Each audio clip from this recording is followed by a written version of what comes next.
A feição dele mudou totalmente e ele veio sim pra me dar uma cabeçada. Ele jogou o corpo e veio pra cima.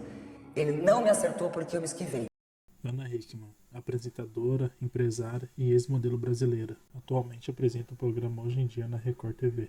Foi eleita pela revista GQ Itália uma das 10 mulheres mais bonitas do mundo em 2001. Em entrevista, a apresentadora desabafa sobre as agressões sofridas por seu ex-marido e revela também o caso de violência doméstica causada pelo pai em sua infância. Os relatos de Ana Hickman você acompanha aqui, neste vídeo. Em 11 de novembro, a apresentadora registrou o boletim de ocorrência contra o ex-marido por violência doméstica e lesão corporal, na casa da família em Itu, no interior de São Paulo. Ela disse que estava na cozinha conversando com o filho sobre algumas mudanças que aconteceriam em suas vidas, e que por conta dessa conversa, Alexandre e ela entram em uma briga verbal. Eu tô falando da figura de um agressor, de um covarde, de um canalha que acha que tem poder e domínio sobre os outros. Aquele dia 11, sábado, pouco depois da hora do almoço, estava tendo uma conversa com meu filho na cozinha. É uma conversa sobre algumas mudanças que provavelmente aconteceriam na nossa vida com relação à nossa casa, com relação a algumas coisas que ele está acostumado. Ana Hickman revela o nível das agressões físicas e também verbal sofrida por Alexandre. Nós começamos a discutir, ele começou primeiro a reclamar de novo, como eu já tinha feito diversas outras vezes, de que eu não tinha o direito de falar assim com o nosso filho, que a gente não ia perder nada, que a gente não ia mudar de casa, que era tudo uma grande mentira, e que eu era uma louca e que eu tinha que parar com isso, que eu estava traumatizando o nosso menino. E na hora eu olhei e falei assim, para de mentir. A gente precisa preparar o Alezinho, porque muita coisa vai mudar. E eu não posso ser responsável ou continuar mentindo para ele como você está fazendo, que fez tanto tempo para mim. A gente precisa conversar e prepará-lo, porque mais cedo ou mais tarde mudanças acontecerão. E ele é muito apegado a algumas coisas, eu não quero que ele sofra. E exatamente esse motivo de admitir os problemas que ele não gostou. E isso, a briga começou a ficar mais acalorada, as coisas que ele veio começou a falar comigo, e nessa o Alezinho, meu filho, começou a gritar também, pedindo, parem de brigar, porque essas brigas eram constantes dentro de casa. Não foi a primeira briga verbal que nós tivemos. E aí o Alezinho levanta da mesa, ele corre pra piscina, tem uma pessoa que trabalha comigo, ela vai atrás dele pra acalmá-lo, e o Alexandre segue o Alezinho na parte da piscina. Tá vendo o que sua mãe tá fazendo? E continua aquele massacre de falar, sua mãe é louca, ela tem que parar com isso. Alezinho, calma filho, vem cá, o papai vai conversar com você, sua mãe tá mentindo, ela é louca. E aquilo, eu falei assim, para com isso, você tá criando mais uma vez uma mentira, para de mentir pro nosso filho, para de mentir pra mim. E aí sim o negócio começou a esquentar com relação às palavras e tudo mais.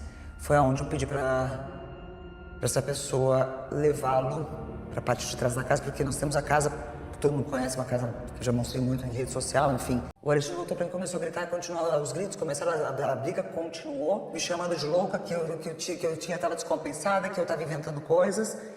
E aí eu olhei pra ele e falei assim, do jeito que ele veio pra cima com o corpo, eu falei assim, você vai me bater?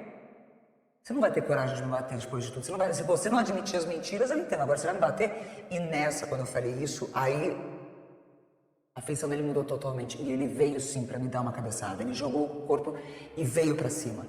Ele não me acertou porque eu me esquivei. E no que eu me esquivei, eu fui buscar meu celular que tava no balcão da churrasqueira logo atrás. Eu me virei, peguei esse celular e falei pra ele, se você vier pra cima de mim, eu vou chamar a polícia.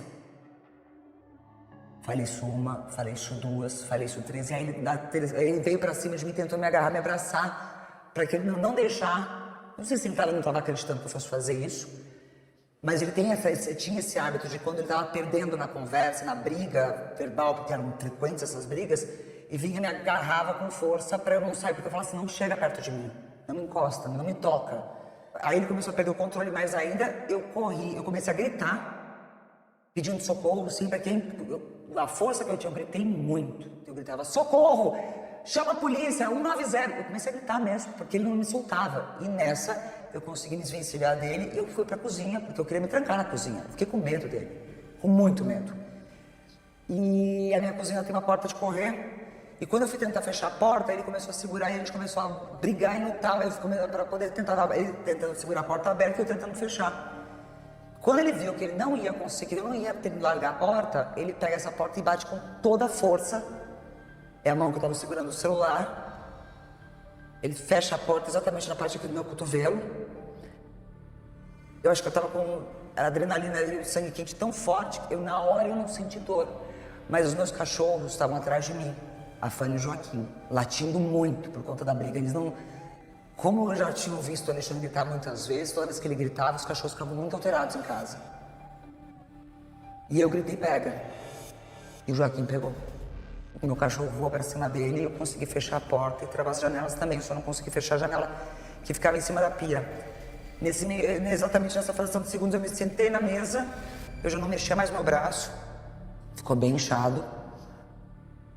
Já não conseguia mais ter movimento. Eu botei o telefone em cima da mesa e ele tenta. Eu vi que ele foi em direção à cozinha e ele gritava assim: larga esse telefone. Eu falei assim: não entra. Ele abriu, ele ia pular a janela. Ele só parou quando eu liguei 190. Foram 3 toques. A policial atendeu do outro lado. Ainda bem que existe 190, porque se eu não tivesse ligado, ele teria passado daquela janela e eu não sei o que teria acontecido. O Alexandre ficou muito alterado. Ana revela que já sofre com um relacionamento tóxico há muito tempo e tentou algumas vezes colocar um ponto final nessa relação, mas sempre era convencida de que era ela quem estava errada. E conta também que Alexandre sempre teve um temperamento explosivo, agressivo, muito preconceito, mas que nos últimos tempos tudo foi piorando. Sim. Há bastante tempo. Eu tentei me desvencilhar dessa relação por algumas vezes, mas as pessoas que estão ao teu redor, elas são convencidas a dizer que você está errada. Que você que está desequilibrada, está trabalhando demais, está cansada. Não, ele está só te protegendo. Nossa, eu via muito isso. O Alexandre sempre teve um temperamento muito difícil. Explosivo, agressivo. Nunca tinha sido físico comigo, mas agressividade antes de falar comigo, nossa. Com quem estava ao redor, muito. Preconceituoso pra caramba. E todas as coisas que... Eu acabei me acostumando a ouvir muitas coisas, as pessoas que estavam ao nosso redor também. Mas no final do ano passado isso começou a ficar pior. A apresentadora revela que quem controlava a parte administrativa e financeira de seus negócios era seu ex-marido, e com isso ele a enganou muito e fez algumas dívidas em seu nome. Então a história das dívidas é de fato verdadeira. Existe, sim. Você sabe qual é o valor dessa dívida? Não faço a menor ideia porque eu ainda não cheguei no fundo. Ainda há coisas a serem descobertas. E o motivo de eu não saber é porque a gente sempre dividiu isso muito bem e não é novidade para ninguém, que eu sempre deixei claro. Dentro da nossa empresa, ele administra a parte de administrativo e financeiro. Eu, imagem, celebridade, criação de produtos, design, marketing. E nunca foi novidade, nós nunca... Eu nunca tive problema com isso porque a gente saiu do zero. Nós éramos um casal lá no começo que nós construímos do zero. Eu morria de orgulho de falar isso. Morria de orgulho. Mesmo quando alguém um dia contestasse e falasse, mas por que ele é assim? Por que você atura tanta truculência? Eu me acostumei a dizer, é o jeito dele. Num determinado momento da nossa vida, eu comecei a perceber que não tinha mais amor ali. E era assim um grande negócio. Mas quem estava ao nosso redor me fazia acreditar que eu estava louca, que eu não podia fazer isso, imagina. Você tá louco, ele te ama. Ele tá fazendo isso tudo pra proteger vocês. Não, ele é o cara. Era isso que o tempo todo eu tinha ao meu redor.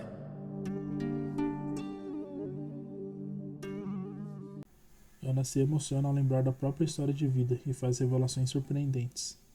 Meu pai nunca apareceu do meu lado, porque meu pai era um agressor. Meu pai bateu muito na minha mãe. Eu carreguei minha mãe algumas vezes para o hospital. Essa marca que eu tenho na minha mão foi meu pai que me deu. Por isso que eu jurei que nenhum homem me tocaria para fazer isso. Só que eu permiti ser ferida e abusada de outra forma. A família dela enfrentava a violência doméstica na figura do pai. Eu sou menina de interior, nasci na cidade de Santa Cruz do Sul, que aliás tem muito orgulho, Rio Grande do Sul. Eu sou a mais velha de casa, mais velha de 4 irmãos. Era muito difícil como criança ter todo mundo falando o quanto meu pai era ruim, era agressivo, batia na minha mãe, o quanto ele era cruel, ruim. Até o dia que eu cheguei pro meu avô e falei assim, vô, não fala mais isso pra mim que machuca. Eu sei que ele é assim. Aquilo que meu pai fez com a minha mãe, aliás, eu prometi pra minha mãe durante muito tempo que eu nunca tocaria nesse assunto, porque eu sei que isso a machuca demais. E eu fui questionado por diversas vezes por que meu pai não apareceu na minha vida, o que eu tinha pra esconder. Mas era respeito por ela. Porque ela se sentiu envergonhada, porque ela foi usada. A minha mãe só parou de aceitar esses abusos no dia que eu com 13 anos fiz uma mochila para cada um dos meus irmãos, peguei eles na mão e saí a pé da casa da minha mãe para casa da minha avó. E falou, mãe, se você não mandar ele embora, eu tô saindo daqui com os meus irmãos. A minha irmã tinha 1 ano e pouco, bebê de colo.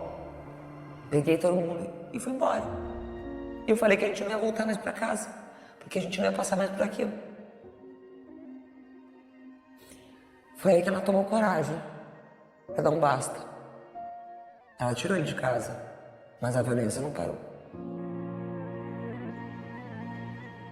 Meus pais se casaram cedo, minha mãe aos 18.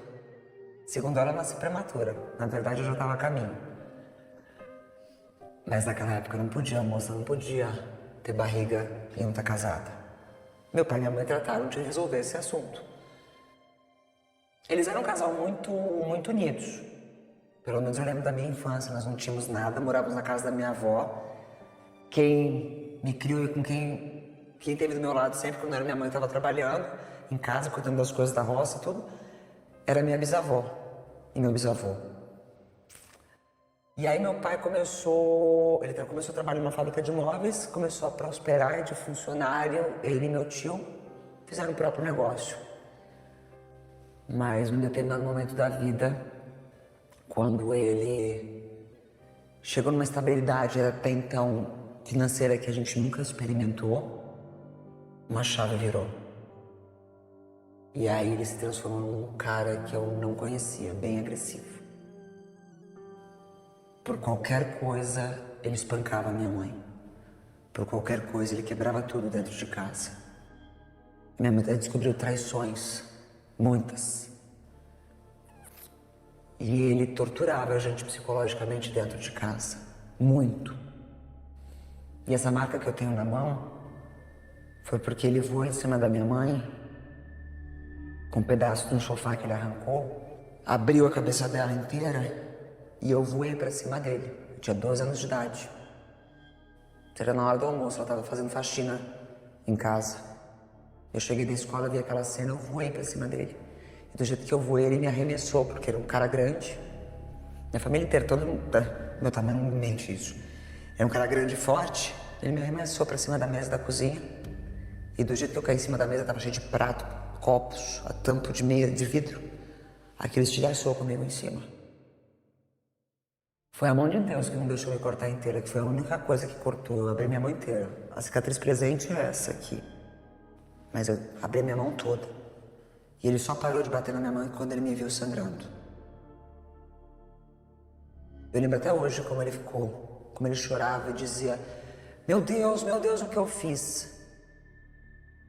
Foi a mesma reação que eu vi do Alexandre naquela janela, quando ele escutou a policial do outro lado falando comigo: pelo amor de Deus, o que você está fazendo? O rosto, o olhar mudou.